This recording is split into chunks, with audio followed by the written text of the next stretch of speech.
hit the like button and subscribe to my channel, Low Nose Boxing.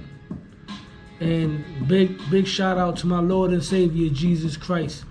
If it wasn't for him, none of this would be even possible. So what I'm gonna talk about right now is this weekend's mega fight that just happened. David Benavidez and Caleb Plant. I did a video, my personal breakdown of how this fight would play out. And the fight played out nearly exactly as I anticipated, nearly as I had predicted. Caleb Plant went out there and boxed very well in the early rounds.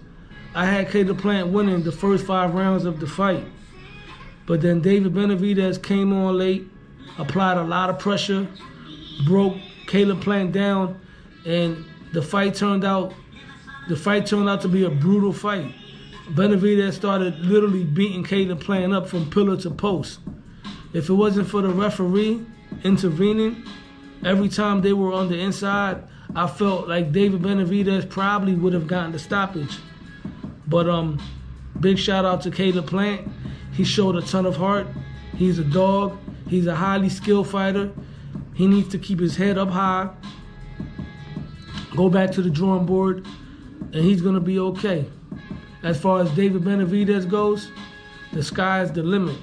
And I'm very impressed by what I saw this Saturday night.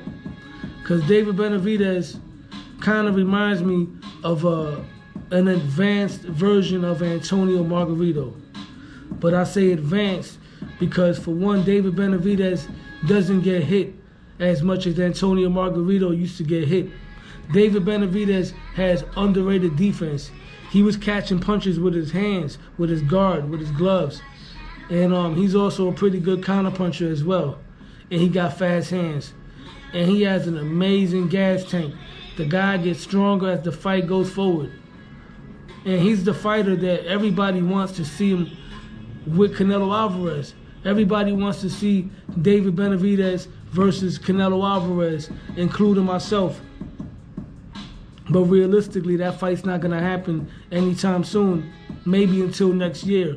That's because Canelo Alvarez is scheduled to fight in May against John Ryder. Assuming Canelo Alvarez handles his business against John Ryder, Canelo Alvarez has stated that he wants to fight a rematch with Dimitri Bivol. So with that being said, what I would like for the super middleweight division is some sort of a mini tournament. At 168 pounds, David Benavidez already just got past Caleb Plant, right? It's March. So you figure April, May, June, July, August, September, October, November, right?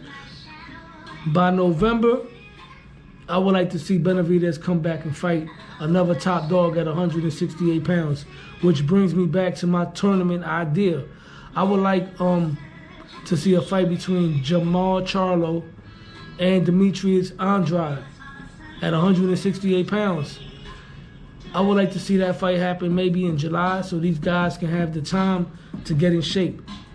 With the winner of that fight facing off against David Benavidez at the end of the year. And then the last man standing can get that shot against Canelo Alvarez sometime next year. That's what I would like to see happen. So being that these guys, Demetrius Andrade, David Benavidez, and Jamal Charlo, these are fighters that many people consider as Canelo Alvarez's nemesis. But Canelo Alvarez has separated himself apart from his contemporaries because he went out to accomplish so many great achievements in the sport of boxing. Meanwhile, these other fighters that I just mentioned haven't been able to land the big fights that will give them the exposure that they need. But now David Benavidez just did that. So I would like for Charlo and Andrade to fight, once again with the winner facing off against David Benavidez. And then the winner of that mini tournament can take on Canelo Alvarez in May. So with that being said, it was a pleasure talking boxing with you. And have a good night. Once again, subscribe to my channel. And I'm out.